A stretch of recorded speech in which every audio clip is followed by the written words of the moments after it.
Hello everyone, welcome to the Lightning Ball channel. If you haven't yet subscribed to my channel, please do so and activate the notification bell.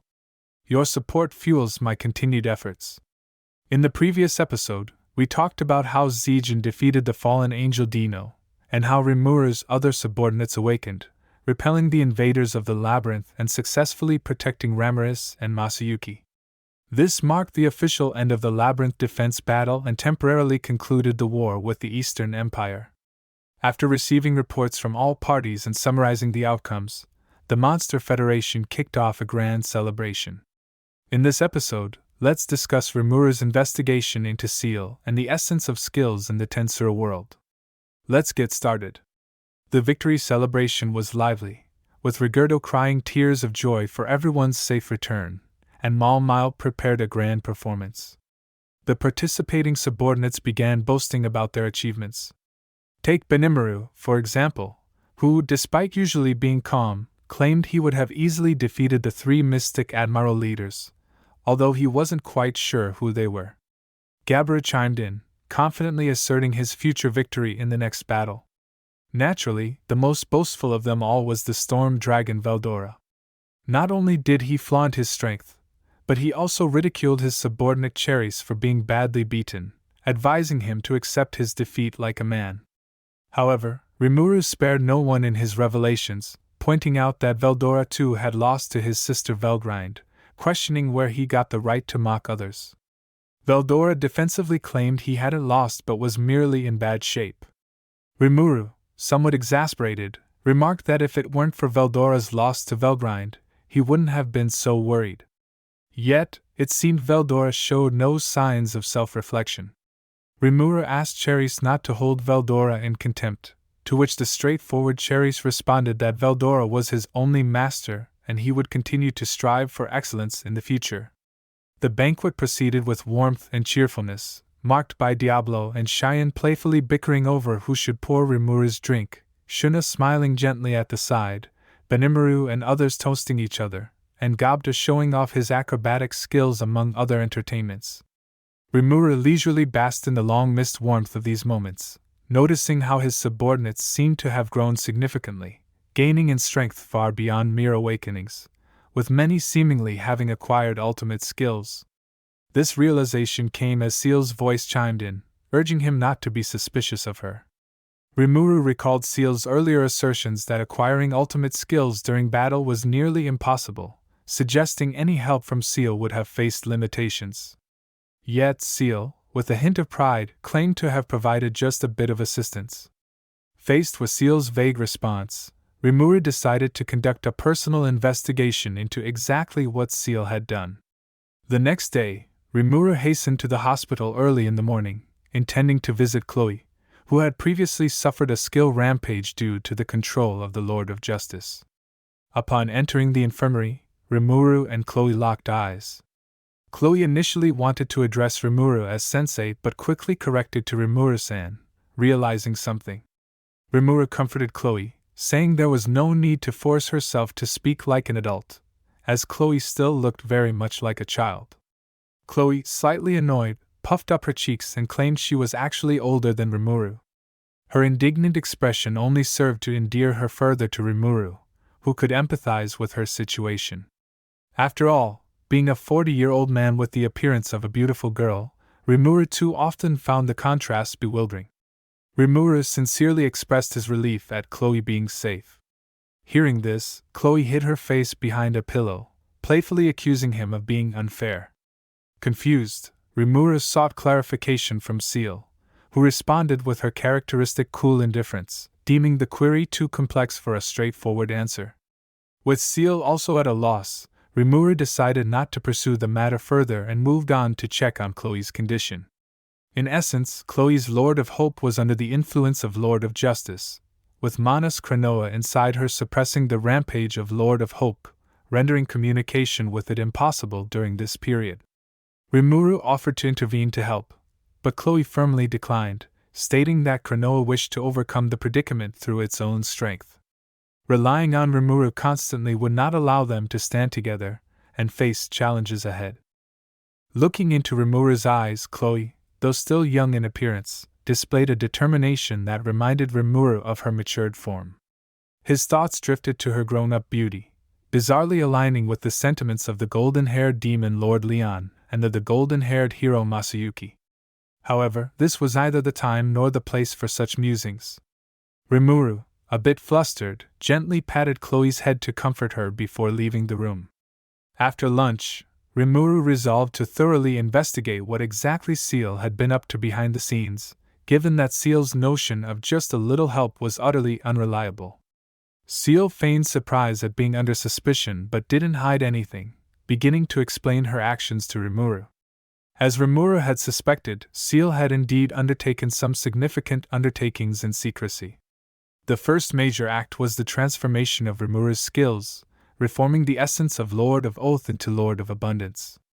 This skill essentially acts as a bond between Rimuru and his subordinates, functioning through several processes.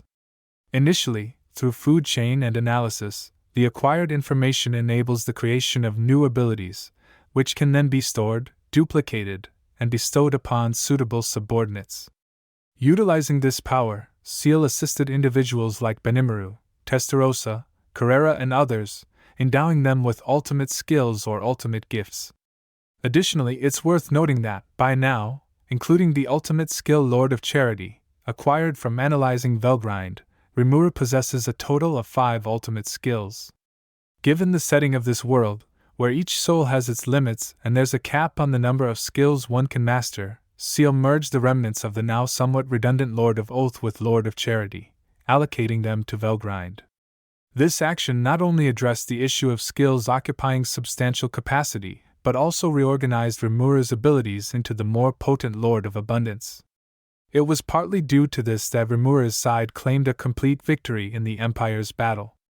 Understanding the modifications made to his skills, Rimuru expressed his gratitude towards Ciel, who clarified she merely acted in accordance with Rimuru-sama's wishes. Ciel added that while Lord of Abundance had the capability to grant power, it didn't mean everyone could obtain the ultimate strength. Without meeting the fundamental conditions, empowerment couldn't be given. Ciel then reminded Rimuru that the option to integrate and alter his other abilities still remained, querying whether he wished to proceed now.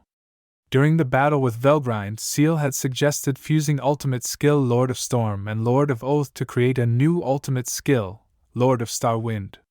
However, as the battle was ongoing at that time, Rimuru postponed this matter. After handing over the remnants of Lord of Oath to Velgrind, any alterations would require a different approach. But with Rimuru already possessing an array of ultimate skills, his plan was to consolidate Lord of Charity, Lord of Gluttony, the separated Lord of Wisdom, and several other miscellaneous skills for optimal reorganization. Before Rimuru could fully grasp the situation, Ciel, seemingly having waited eagerly, dove into the modifications, visibly excited and completely ignoring Rimuru's calls, not even offering a single response. As Rimuru pondered, he decided to hold personal interviews with his executives to better understand each one's transformations and strengths. The first to be interviewed was Beretta. During the recent battle, Beretta blamed himself for Rimurus's peril due to his inadequate strength and vowed to seek more power. To soothe Beretta, Rimuru endowed him with 100,000 souls, triggering his awakening and evolution from a Chaos Doll, or Holy Demonic Doll, into a Chaos Metalloid, aka Holy Demonic Metal Life Form, upgrading his material from legendary to mythical level with an existence point reaching 1,978,743. Beretta's original unique skill Reverser was sacrificed to gain the ultimate skill, Lord of Machine God, which essentially controls metallic elements, allowing for self-transformation and control over opponents' metal weapons. Only attacks with magically and spiritually enhanced weapons could harm Beretta, making him a sovereign over metallic elements. Overwhelmed with gratitude, Beretta vowed eternal loyalty to Rimuru, ready to lay down his life to fulfill Rimuru's commands. Watching Beretta swear fealty, Rimuru smiled, acknowledging the peril Rimurus faced was a miscalculation. Yet, with Beretta's evolution, he felt reassured on Rimurus' future safety. After Beretta withdrew to undergo evolutionary slumber, Rimuru was left to await the next interviewee, contemplating issues related to abilities and skills. What, after all, is the essence of skills? When Rimuru passed away in his original world, he heard the voice of the world, indicating that skills exist not only in the central world. This raises the question, could there be individuals capable of using skills on Earth as well? The answer remained unclear. Let's delve into skills. Skills are rooted in the laws of the universe and could be categorized into two types based on how they are manifested. The first type attaches to the body, typically acquired through pushing physical limits to the extreme, or as intrinsic abilities shared by a certain race. Magic, too, fall into this category. These skills usually only reach the level of extra skills, but their power can dramatically increase through refinement or integration with other techniques. The second type imprints directly on the soul, intertwined with an individual's constitution and traits, and can be obtained through strong desires or consciousness, making them unique to each person. These skills are often powerful but difficult to acquire, dependent on basic conditions such as foundational abilities, soul strength, and existence points. Without meeting these prerequisites, no amount of wishing can secure them. Skills rooted in the soul tend to be more potent than those born of the body, with unique skills generally falling into this category. Speaking of unique skills, they vary widely. For example, Predator and Great Sage that Rimuru acquired upon reincarnation were all unique skills. However, what puzzled Rimuru was that at the time of his death, he hadn't wished for something like Great Sage. At most, he was just acknowledging his single status for over 30 years, nearly reaching the age to be called a Great Sage himself. Noticing Rimuru's thoughts, Ciel came out from previous absence, stated that she appeared because of Rimuru-sama's wish, implying Rimuru was being quite disrespectful. Rimuru wondered if perhaps such odd desires did lurk in the depths of his heart, but decided not to delve further into it. Turning back to unique skills, they can manifest physically or be engraved on the soul. Generally, completely identical unique skills don't exist, even if they broadly align or even share the same name. Their functionalities and principles differ according to the inner thoughts and feelings of their wielders. Of course, there are rare exceptions, such as the unique skill Starved, belonging to Geld's father, Orc Lord Geld Sr. Starved, a racial inherent skill etched onto the body, can be inherited through awakening, thus every awakened Orc Lord possesses the same ability of Starved. Another example is Ms. Shizu's unique skill Deviant, which was generated by her soul. As she entrusted it to Rimuru on her deathbed, Rimuru also gained the ability to use this skill. After discussing unique skills, let's delve into ultimate skills. If unique skills stem from an individual's uniqueness, ultimate skills emerge when unique skills are pushed beyond their limits. This is why no two ultimate skills are exactly alike. A strong will and soul, along with being a spiritual life form, are essential for the awakening of an ultimate skill. Like all skills, a significant amount of energy is consumed and transformed to awaken them. Generally, only another ultimate skill can counter an ultimate skill. This is because those who possess an ultimate skill comprehend the power of the world.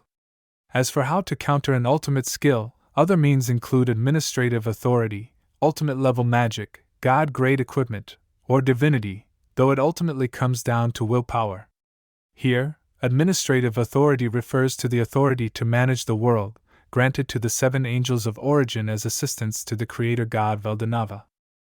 Ordinary unique skills cannot affect an ultimate skill, but there are exceptions, such as Chloe's Infinity Prison, Absolute Cut, and Masayuki's The Chosen One. Ultimately, the most critical factor is willpower. Whether it's a unique skill or an ultimate skill, both derive from the world's foundational power. Without a matching will, it's impossible to utilize their full potential. For example, as previously mentioned, Diablo effortlessly defeated the Imperial Guardians Bernie and Jiwoo, ranked 7th and 9th in the Empire. Bernie and Jiwoo both were granted ultimate enchantments by Emperor Rudra, or rather, Manas Michael. However, they couldn't unleash the power an ultimate skill should possess. We need to add here that there's another way to acquire ultimate level skills. Ultimate gifts are ultimate level skills bestowed by Manas Ciel through the soul corridor to subordinates, while ultimate enchantments are given by Manas Michael through a saint level body. This is why Emperor Rudra had always sought to awaken more chess pieces, with these pieces being warriors of saint level. Bernie and Jiwoo lacked the willpower to exert the full force of their ultimate skills. However, another scenario is that, even with the necessary willpower, failing to fully understand the correct usage of a skill can also lead to failure. A prime example is Dino's Lord of Sloth. Dino evolved his unique skill Sloth into an ultimate skill using the ultimate skill Lord of Heaven during combat, which could have been an incredibly fearsome ability. Yet, he was utterly overwhelmed by Zijin. Indeed, Zijin is powerful, but the main reason lies in Dino's failure to utilize Lord of Sloth's capabilities. The essence of Lord of Sloth is that the bearer becomes weaker the more Dino acts, so the correct method is to bestow the accumulated power directly onto allies. Thus, to fully wield a skill, one must understand its essence, otherwise, even the strongest abilities can't be maximized. Rimuru couldn't help but sigh, recognizing this as a challenge that might take a lifetime to address. At this moment, Ciel chimed in again, agreeing that it indeed was a lifetime challenge, hence Rimuru-sama should pay more attention to Ciel and take more care of Ciel. Rimuru nodded in agreement but couldn't shake the feeling that something was amiss. Ciel's tone seemed strange. Just then, there was a knock on the door, heralding the arrival of Benimaru, the next person scheduled for a one-on-one. Benimaru looked serious, as if bracing for a crucial conversation. However, upon hearing that Rimuru-sama merely wished to understand and grasp the extent of his subordinate's growth and strength, and not inquire about his married life, Benimaru immediately relaxed, his expression brightening. But Rimuru was indeed curious about Benimaru's personal life. Benimaru, somewhat exasperated, mentioned that Sue was always nosy since he accused Benimaru of immaturity, and claiming that Benimaru needed some guidance in his marriage. As Benimaru spoke, Shuna entered with some snacks. Catching the gist of the conversation, Shuna's voice turned icily formal as she chastised her brother for discussing inappropriate topics in front of Rimuru-sama. Despite her gentle smile and narrowed eyes directed at Benimaru, the pressure she exerted felt akin to facing a true dragon in battle. Benimaru instantly caved. Then, turning to Rimuru, Shuna insisted that such frivolous talk was beneath them, and that Benimaru deserved a reprimand. Rimuru too felt defeated in that moment. Shuna stood as the mightiest within the Monster Federation. Faced with her, both Rimuru and Benimaru dared not even breathe too loudly, awkwardly nibbling on cake under the tense atmosphere until Shuna took the dishes and left the room, allowing them to finally exhale in relief. Rimuru then proceeded to assess Benimaru's progress. After doing what was necessary with his two wives, Benimaru successfully evolved. By sacrificing his unique skill commander, he acquired the ultimate skill Lord of Shimmering Flame, obtained with a bit of help from Ciel for sure. This skill partially reflected Velgrine's abilities, featuring powers such as Thought Acceleration, Universal Perception, Demon Lord Haki, Dominion over Light and Heat, the capability to burn everything, and an invisible and tasteless stealth technique. Coupled with various resistances and Rimuru's blessing, Benimaru's existence points reached 4,397,778. With the addition of the mythic weapon Odachi Lotus, his existence points would further increase by another 1,140,000, surpassing even Demon Lord Luminous in total existence points. Mentioning Benimaru inevitably brings up Sue, who is almost like his shadow. In the previous battle, Sue received Ciel's ultimate gift Lord of Moonshade, allowing for the manipulation of shadows for assassination and the use of parallel existences, reminiscent of a Japanese ninja's skills, with an existence point total of 1,281,162 and the title of Dark Shinobi. Typically, mages weaken after having children, but in Benimaru's case, not only did his power increase, but it also indirectly influenced Sue. However, Rimuru, Benimaru, and Sue were all puzzled by this development. The author of the book did not specify the reasons for this. We can discuss it in the comment for sure. Thus, the personal interviews continued amid laughter and joviality. Alright, that's all for this video. In the next episode, we will analyze in detail how strong Rimuru and his subordinates truly are, and the emergence of the first god-level ultimate skill in the TenSura universe. The next episode will be very interesting, so don't miss it. If you enjoyed this video, please like, comment, and subscribe. Your support is greatly appreciated.